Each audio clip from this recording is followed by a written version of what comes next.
Hello, loud teachers, and welcome to Learning is Not Quiet presents Adjectives and Word Choices, one of the most important topics I cover in grammar and writing throughout the whole year because it really just takes my fifth graders writing from like here to here. So in this video, I'm going to be talking about some of the strengths of the products that cover these contexts on my Teachers Pay Teachers store, and I am also going to talk about some pitfalls to avoid. So with that, I'm also going to talk about ways to extend this and to differentiate it to meet the needs of all of your learners. Let's get started.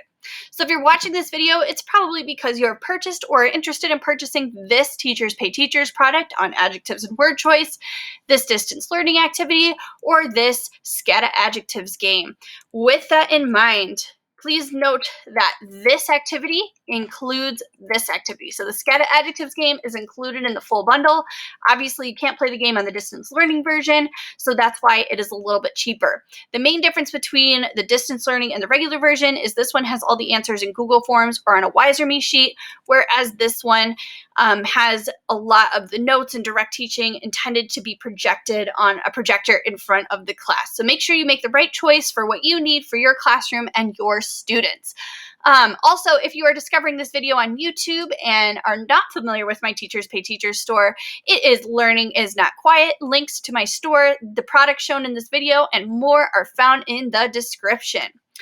I am going to start with the Scata Adjectives game. Again, this is a really old game that I've had in my classroom for 8 years because I made it when I was an undergrad and doing my student teaching. So this one has survived the test of time. I had to adjust some of the things because some of the original celebrities I'd put in here had gone out of favor. And make sure that you update if you have someone that your class is constantly talking about, like John Cena was all the rage for a year or whatever, Hamilton, Lin-Manuel Miranda, make sure you add those in because that definitely makes it more meaningful. Even if not every student loves those people, having things that they can connect to and that they love, 2 Chainz, whatever it is, students either feel strongly about it if it's something that your class talks about a lot. So feel free to print out an extra page of these and put it over with labels before you laminate it, and that's a way to get extra cards. So when you open up this product, you're going to see a bunch of cards that looks like this. So they say different things like going to the dentist, dinosaurs, Justin Bieber, Taylor Swift, whatever it may be. And what students do, the traditional way to play this as a center is to have someone flip over the card. You write as many adjectives that could be used to describe that thing in a certain amount of time given, like 30 seconds, a minute, 2 minutes if you want it longer. I would never go more than 2 minutes. I would say 30 seconds to a minute is probably your sweet spot. And then just like regular categories, students go around the circle and they say different adjectives they have. If you have a repeat, you have to cross it off. Whoever has the most adjectives left over wins. Now with this one, it's very important that students only put adjectives that could have described them, right? So for example, if someone says Taylor Swift is green, that's not a very good adjective for Taylor Swift. I mean, she's a lot of things, but she is not green. So that would not be a good adjective to describe her. So make sure that students can have different opinions and different strengths of adjectives when they're describing it, but they should not contradict each other in the same list, and they should all be adjectives. Okay. One of the great ways to use this is especially in morning meeting, and I have actually been known to take these cards with me when we're all going to the bathroom and waiting in line as a good practice game. So what I do is, as my students are waiting in morning meeting, we're sitting in a circle, whatever it may be, I say a topic, and I hold the whole deck of cards in my hand like this. And then I say, the topic is Justin Bieber. And so the first person has to describe Justin Bieber, and they might say, like, let's say this is Casey. Casey says, Justin Bieber is annoying. Annoying is an adjective. No one else has said that, so then I move on to the next person. Let's say Luis says, Justin Bieber is amazing. Great. That's something that hasn't been said, could be used to justify Justin Bieber. I move on to the next person. Then the next person says, Justin Bieber is a singer. That's not an adjective. Even though Justin Bieber is a singer, it's not an adjective. So therefore, that person would get the card as a negative point. The team or person, I usually do this in teams because my class is always divided into teams, that has the least number of cards in the end gets a positive point for their team. What this works on is word choice, identifying what adjectives are. It works on word choice because you can't repeat the words, so it gets students to really think of other words for awesome if they love it or other words for awful if they hate it. It also gets them to think about physical adjectives versus emotional adjectives and all these kinds of things. So it's a great introduction activity. It's a great literacy center. It's a great killing time activity, great morning meeting activity. You can also put it in a baggie, put it at the back of your classroom, and it's a great unfinished activity. So all of those different ways to use SCATA adjectives. I think every student who's ever been in my class is familiar with this game because we play it a lot. And I really think it develops students' grammar and writing a ton. So enjoy. All right, with that, I'm going to move on to the other activities that are included in my product on adjectives. These are the same activities in the paper version as well as the distance learning version. Like I said before, the main difference is the distance learning version has everything in a Google Forms, while this one is meant to be more in a direct classroom setting. So with my products that are like this on reading strategies, the idea here is that the idea is to think of reading strategies, to think of grammar as like a drawer in our brain. And we usually in language arts have a terrible habit of teaching things one way, assessing it the same way over and over again with all these different concepts all the time. And the goal that I have here is really to get students to have so many experiences, so many emotions, so many memories associated with these contexts that they have a lot of things to draw from when they open up that drawer, when they need it for a book club, when they need it on a standardized test, when they need it when they're writing, when they need it next year. It really helps build up that long-term memory and not just that short, low-level thinking, short-term memory. So that's part of what the game is for. But then also my lessons that follow are meant to be on a 5-day schedule. So day one is really introducing the students to the topic, not really doing anything too rigorous. And sometimes that scares teachers off because they open up the product and they're like, oh my God, this first day is not super, super intense. Make sure you keep going because it does get harder and it is scaffolded throughout the week. So this is kind of to build up that confidence, to expose students to the idea and to put a fun memory in that drawer. And then we kind of build on that throughout the week. Day two is meant to be direct teaching, so involving things like interactive notebooks and coloring, and some direct notes and teaching, where I teach that concept really explicitly. Days 3 and 4 are more rigorous mini lesson days. They are days when we do kind of more standardized test prep stuff. We do actual reading, actual writing, and then day 5 is always a Broadway musical mania to put it all together and to apply everything that we've learned in language arts up to that point. So with that, I am going to start with this describe it activity. So this one is you look at the images in the presentation that the teacher shows you, and then you want to write as much description as you can about the images in 90 seconds. Be sure to use descriptions, not just observations. So she has a big nose or she has a nose are not so she has a big nose, is a description. She has a nose is an observation. So we really want students to use those descriptive words and keep writing as much as possible. I'm going to show you kind of a medium one. So this is kind of a medium student example. You can see that they got started describing, but I really want students to write more than this. I tell them that your pencil should not stop moving the whole time that we're doing this. But this person was a little bit timid at the beginning of the year when we were covering this. So just be compassionate about that, but we really want to get them writing and writing and writing and writing.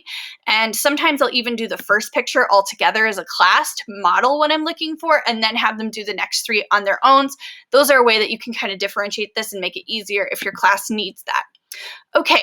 So that's day 1. Day 2 is, again, that direct teaching. This is a coloring page on adjectives that describe nouns, color, shape, feel, all the different kinds of adjectives with pictures to go along with it. I really believe in coloring pages because they give us a visualization. They attach a color to words, which really makes it easier for our brains to remember. And they're just kind of an extra, again, experience to add to that drawer. That doesn't work for all students, and I totally respect and understand that. So what I have done is I've made it a I'm finished activity or an extra credit activity. I put it in folders at the back of my classroom, and students can grab it if they're interested in doing that extra credit. Really meaningful for some students, not as meaningful for others, so kind of use that as you see best. Okay. Now we talk about synonyms but not equal. So this is also on day 2 because this is an interactive notebook. Just because 2 words mean the same thing doesn't mean they are exactly the same. Look at the adjectives below. Cut out the words on the other page and paste them with their synonyms. So for here, we're using those adjectives and we're finding words. And then I usually have a discussion with this activity on when would be the right term to use beautiful versus pretty. Julia Alvarez actually has a wonderful video on this on YouTube, and I'll try to put that in the description as well, because that's a great thing to show with this. And she talks about how learning English as a later age actually empowered her to really have to learn the difference between like friendly and amicable and stuff like that. And so that's just kind of a good connection too, because even if you're learning English as your second language, you can still even maybe sometimes have an advantage on understanding the power of English words, or the power of words in a specific language, because you've had to really learn it intensely, the way that a native English speaker might not have had to. Okay, also on day 2, I do this animal adjectives. So they draw a picture of the favorite animal in the space below. A way to extend on this, and the way I almost always do it, is I have students create their own imaginary animal. So they create a monster. You can differentiate this part and make it easier by having them mold it with clay, draw it first, those kinds of things, and then they describe it in the space below. So it has like 6 beady eyes and 2 horns and a spiky tail, and all of these things really help build that descriptive language. So really encourage students to be as creative as possible. Imaginary animals, ones that are made up by the students, is a way to really elevate that creative thinking. Okay, so the next activity is word choice. These are done on days 3 and 4. Word choice means picking the right word for the right situation. It's like picking the right spice for a recipe. For example, hot sauce isn't inherently bad. However, on top of a bagel, it might not be the right condiment. I know some of you are angry about that because you do put hot sauce on your bagels, but I do not. This is the same with words. It might seem like a great idea to say it is sweltering today rather than it is hot. Usually sweltering is a better word than hot. However, if a kindergartner is speaking, they're probably going to use hot instead of sweltering. Use good word choice and cross off any words that you think could be improved in the story below, writing the better word above it. Note, you may add additional words as well. So this is a way that students practice editing someone's writing for word choice, but not on someone's personal writing. So they really get to think about it, and I actually then teach how I would have students edit each other's writing from this activity. So this is a good introduction to peer editing as well, because it gives a safe space for us to edit someone's work nicely before we're doing it with another student's work. And there's some intentionally bad word choices in here so that students have the opportunity to fix that. Choose the adjective is a quick, standardized test, prep, very quick activity, can be done as bell work, can be done on day 4. They're just picking the adjective. Again, this is what it looks like in a student notebook. And then finally, we end with empty chairs at empty tables. A pitfall you want to avoid is if your class has just gone through something emotional, if you know someone has just lost a parent or something like that, this is a very sad song about death. So tread lightly on this topic and make sure you create a safe space for students to feel their feelings. I have had students cry during this song, not out of anger, but just because it brought up certain feelings in them. So just kind of be aware of that before you start playing this song, 8 a.m. Monday, rocking and rolling. Most likely this would be on a Friday, but you want to make sure that you're preparing students for it. So what I have students do, the first time you go through, highlight at least 10 examples of words that are particularly good word choices. You should think about how that word would change the song. Furthermore, highlight in a different color all the adjectives of the song. So I have students read this independently first just to get a gist of it. I then have them do the adjectives thing. I also often have students draw pictures to better understand what the story is about and visualize it. So here's a student highlight example. You can see her little pictures next to it. And then finally, I have students do a test prep kind of thing with this. There is a whole other video explaining how to do Musical Mania. Basically, I went through a bunch of release tests, took those sentence stems, and applied them to Broadway musicals. I find Broadway musicals to be very powerful. They're great examples of word choice just inherently, and they really teach students how to tell stories in a meaningful and deep way. And it gets us to talk about all these really intense, deep stories without having to read full books and, spend so much time on one specific thing.